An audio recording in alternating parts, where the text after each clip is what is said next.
WPP is not in a great place, as we've talked about so far. They're quite vulnerable, actually, and probably quite undervalued. Their share price is 50% it's lost since last year. That's the lowest point that it's hit since the financial crisis 2009. Perfect time to come in, perhaps, because you think the only way is up. But their market cap has dropped so dramatically that they're potentially an acquisition target. I mean, for the first time, people are realistically talking about WPP as being buyable. Hi, I'm Tom Denford and I'm in New York. And I'm David Indo and I'm in London. I spent a decade as a global executive for agencies like WPP, Omnicom and Publicis. And I spent a decade as a senior marketeer managing media for powerful brands like Coca-Cola and Nike. 15 years ago, we came together to create IDComms, the world's first specialist media advisory and analytics consultancy. Today, the company spans 14 time zones and we serve dozens and dozens of iconic brands around the world. This is our show Media Snack, where we share our bite-sized expert view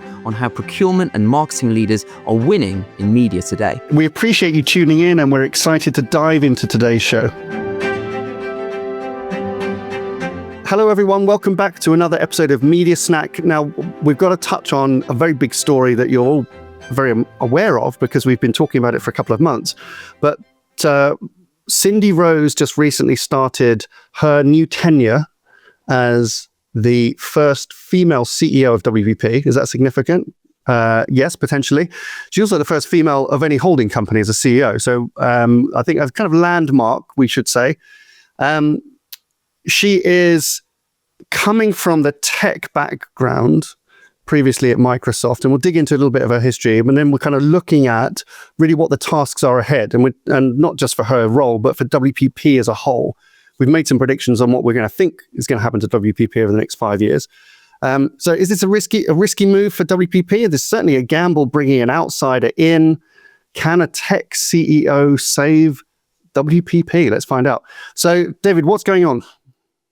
So if there is a hard job in Adland, I can't think of one.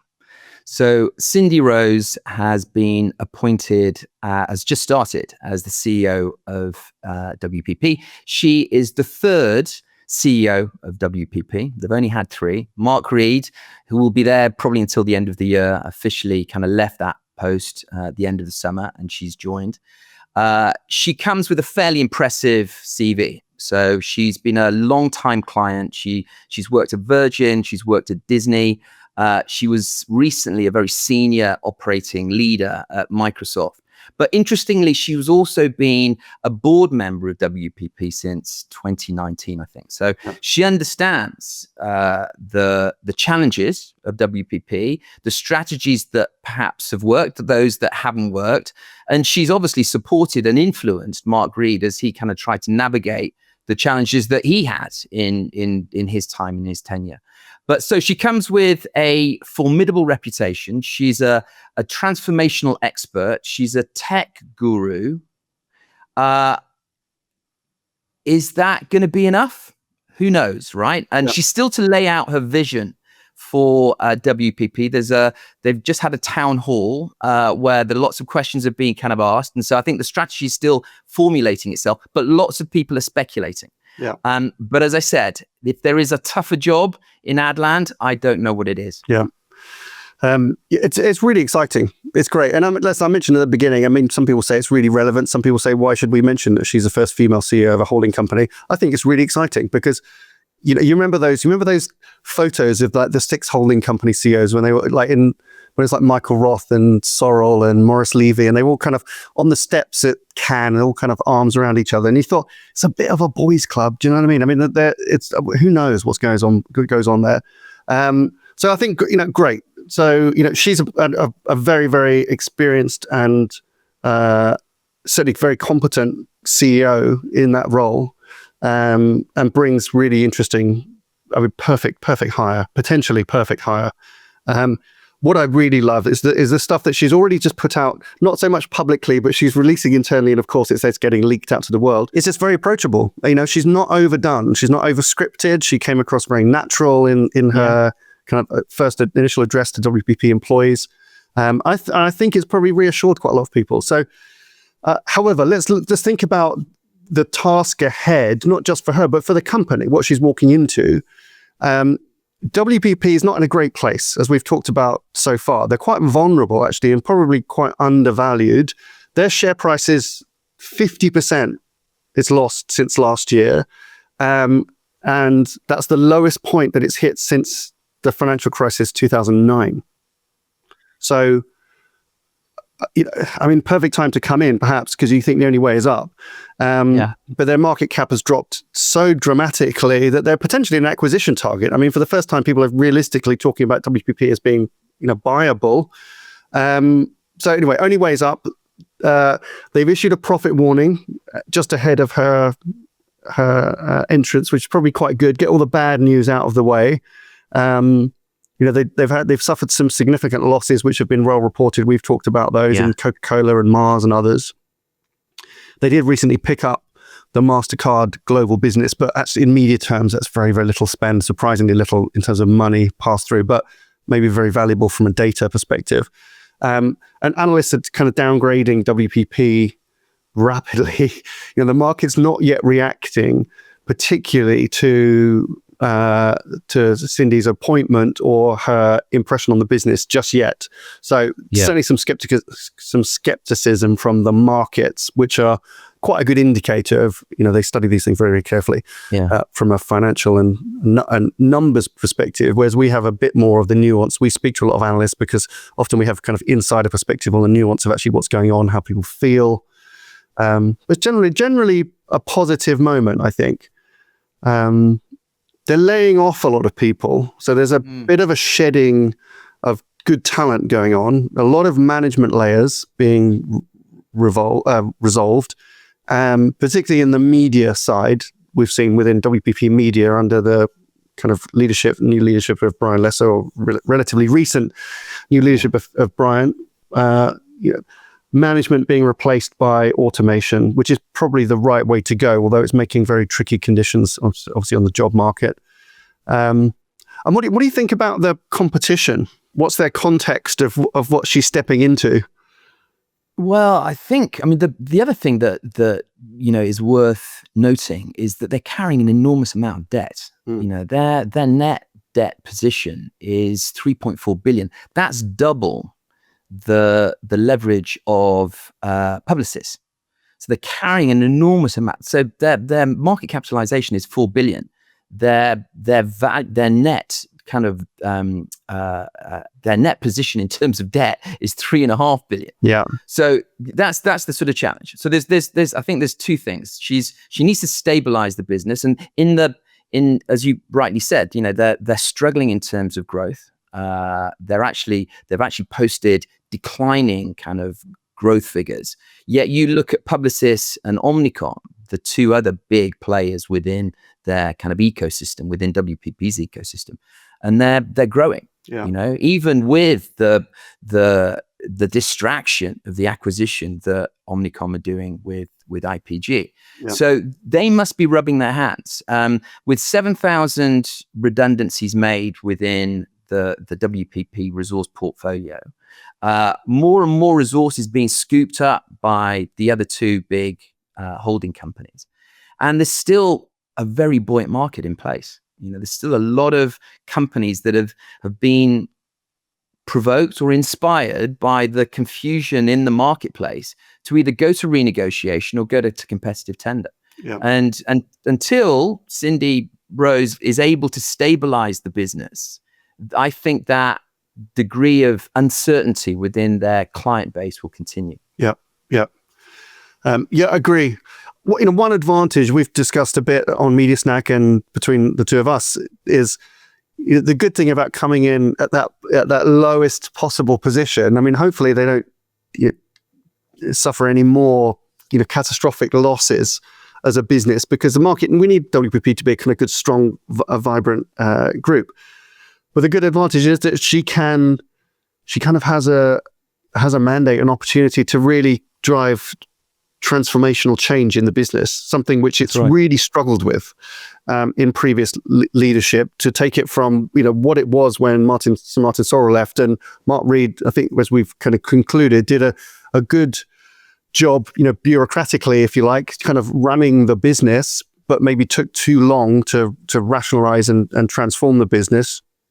and was maybe a little bit behind the others in that by the end of it. And I think it was probably right that they needed a different leader to take that on. Yeah. But she comes in with a kind of a big broom and ready to kind of repaint and redraft the shape of WPP, which is good. So she'll be certainly over the summer have been listening to and speaking to key clients and trying to get input as to what their longer term ambitions are. She's got to build the business for the future, not just for today. So I think Agreed.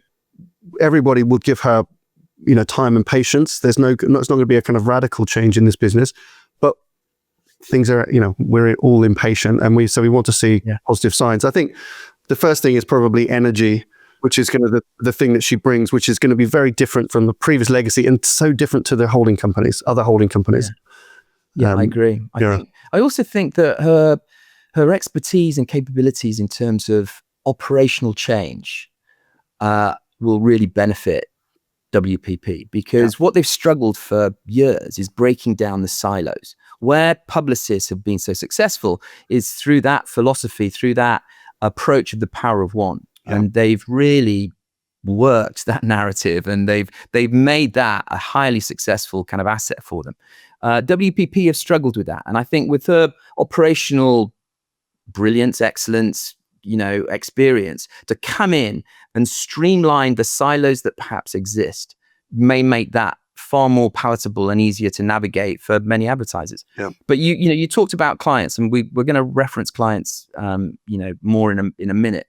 But I think the biggest challenge that she's got in order to stabilize whatever murmurs exist within her current client portfolio is within the talent within WPP.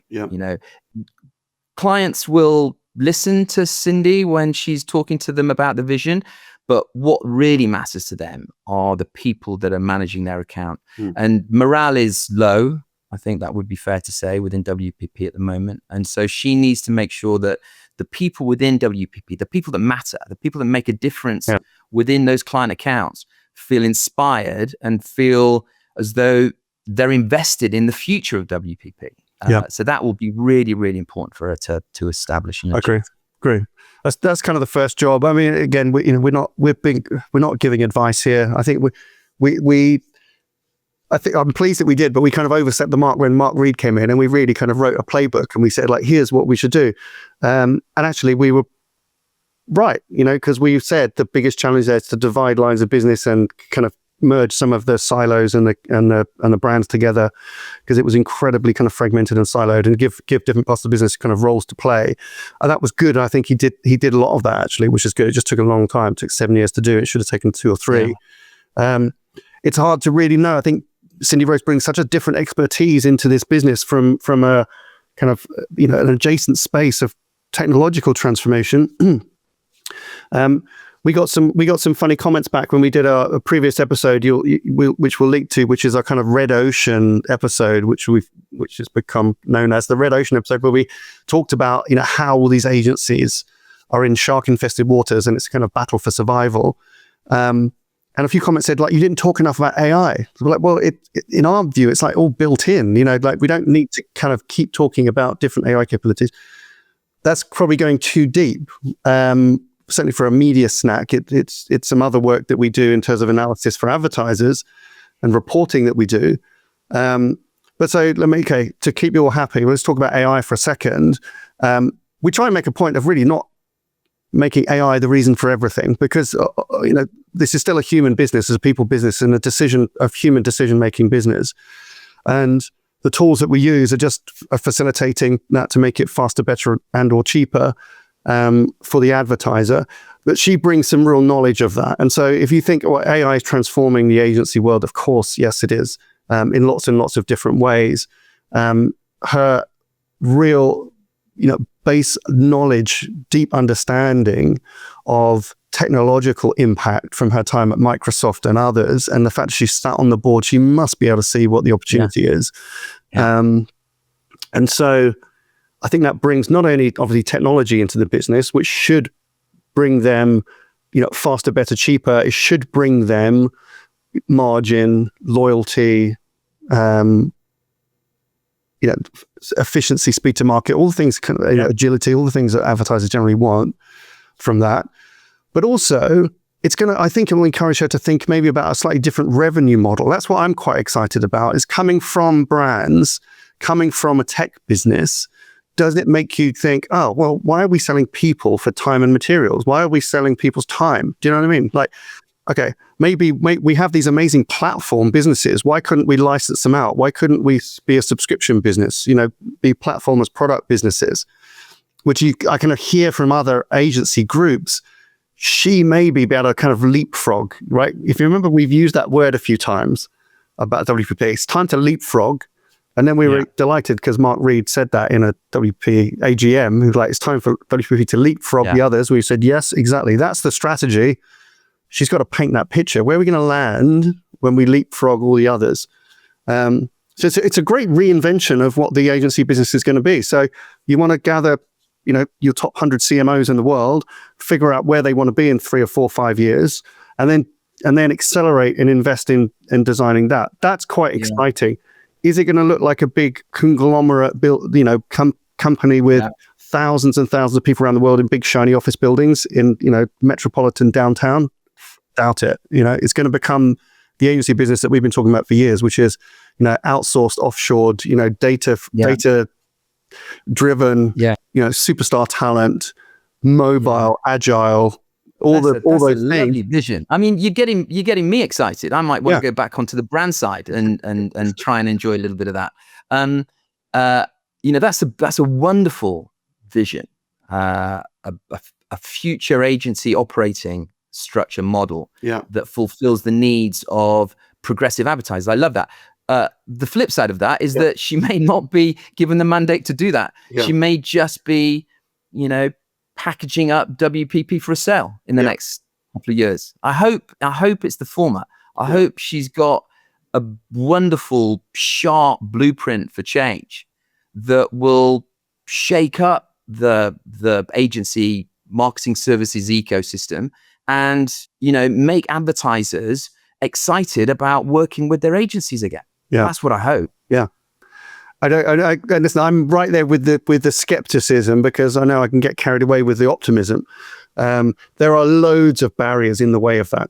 I mean, the first thing, you're right, is that what the board really wants? Is she priming the business for sale? Is it going to get broken up? I'm not sure she's a person you bring in to break the business up, but I don't know, maybe you do. She feels like a vision and transformation person. So I'm going to kind of stick with my optimism for the moment, but there are barriers to that. The biggest barrier is going to be the thing that trips WPP up time and time and time again. And it's a siloed, cultured company. Okay. There's a little bit of a kind of tech bro culture in that company. There's definitely a kind of big fiefdoms.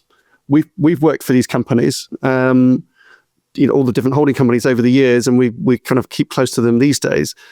It is definitely a company that's still in tension, certainly between creative and media. That was always a big, wide chasm in WPP, and these two parts of the business almost intentionally at tension, whether that was Martin Sorrell's ambition or not. Kept everything very siloed. And I think Mark Reed tried his best to bring those things together culturally, but I think it still exists. That's going to be massive. That there could be mutiny internally, to be a bit dramatic, but there could be like just inbuilt resistance, what do you know type approach. So she's going to have to figure out who her kind of friends and foes are internally. Maybe we're going to see a bit of a clear out at the very top levels of those companies, where she try and kind of figures out how to build a community internally that can share that vision and get there. Because I think they'll trip themselves up. There's natural resistance built into that company. I think if you can look at how aligned the leadership is of Publicis, as we say, you can kind of go anywhere in the world and speak to somebody about Publicis and their vision for media and all that kind of stuff. It's pretty consistent. Omnicom are working really hard at integration, both in terms of display and obviously bringing RPG together. That's I think WPP's weak point at the moment. And then, we said give her time, but the market's not going to be very patient. If she doesn't turn around the financial performance of the business, there's always 20 priorities. Right? That is definitely one. They've been restructuring a long time.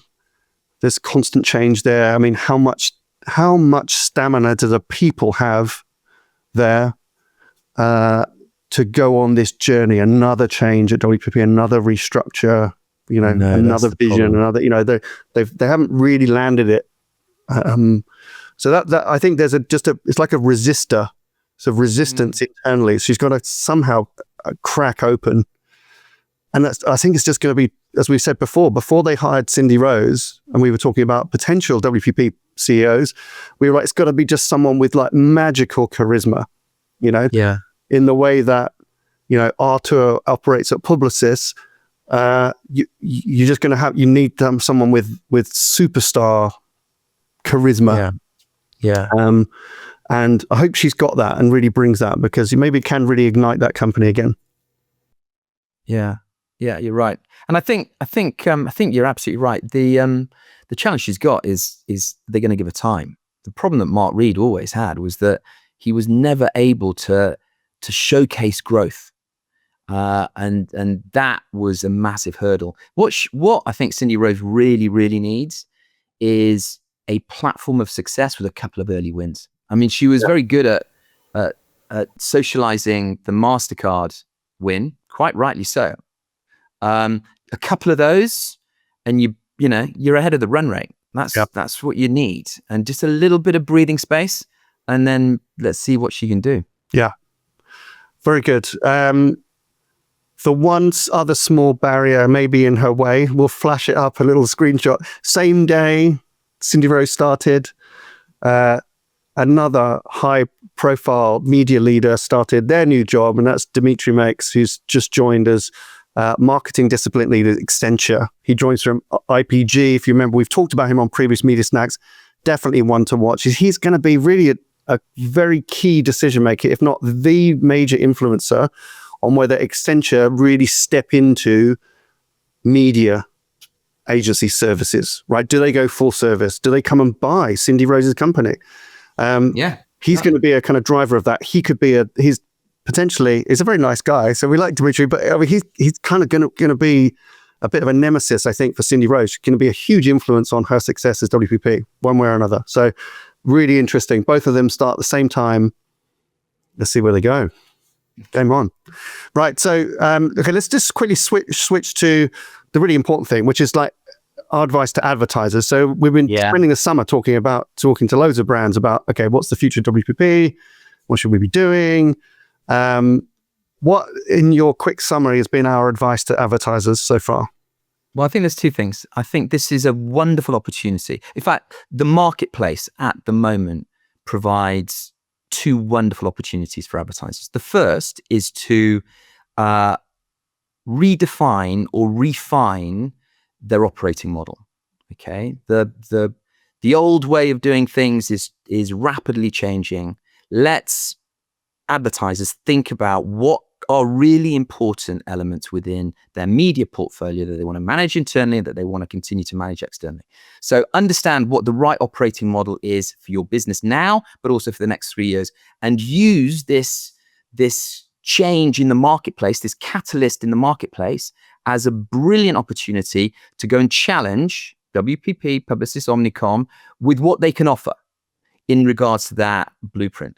So the first thing is make sure that you're thinking about your operating model. That's really, really important. Yeah. And you know what? With agencies changing their own operating models, they are far more open to being adaptive to your needs. So that's the first thing.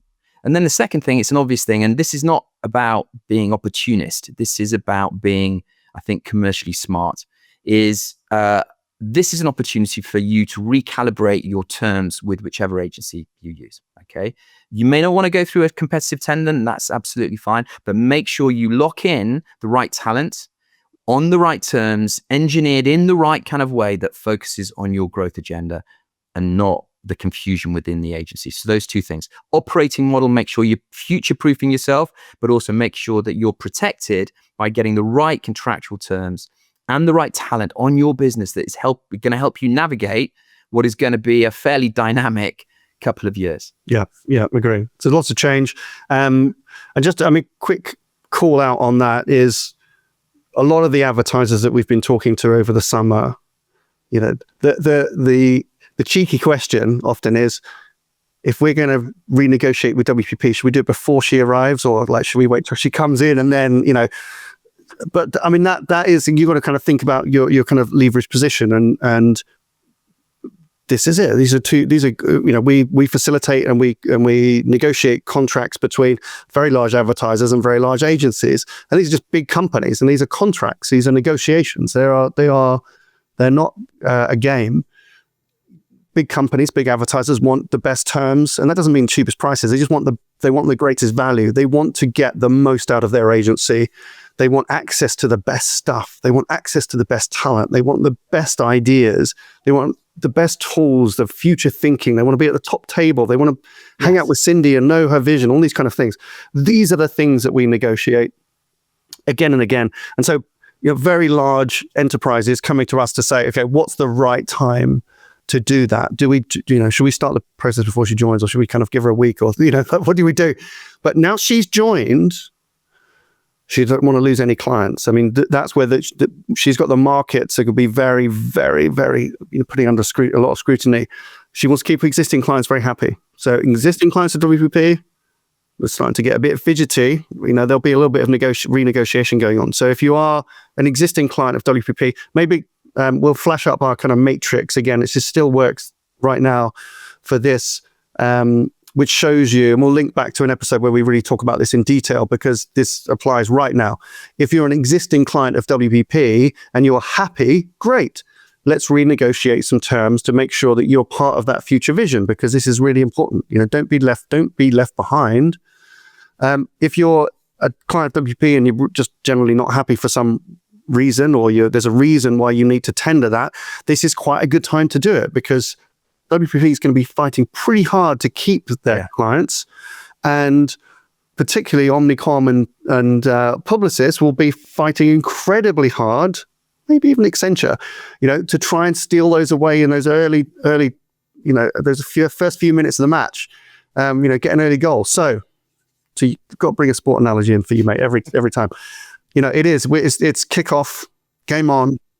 This is it. If you're an advertiser, lean in though. So we run renegotiations on behalf of advertisers all the time. We design operating models that are really tied to these future visions of these holding companies and the future of what agencies are going to be.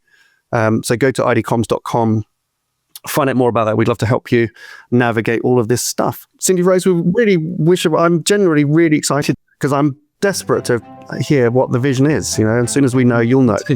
Thank you for joining us on this episode of Media Snack. If you enjoyed this episode, please leave a positive review, and remember to like and subscribe on YouTube. And we love hearing your comments, so please don't be shy in the comments section below. That's it for now. See you next time on Media Snack.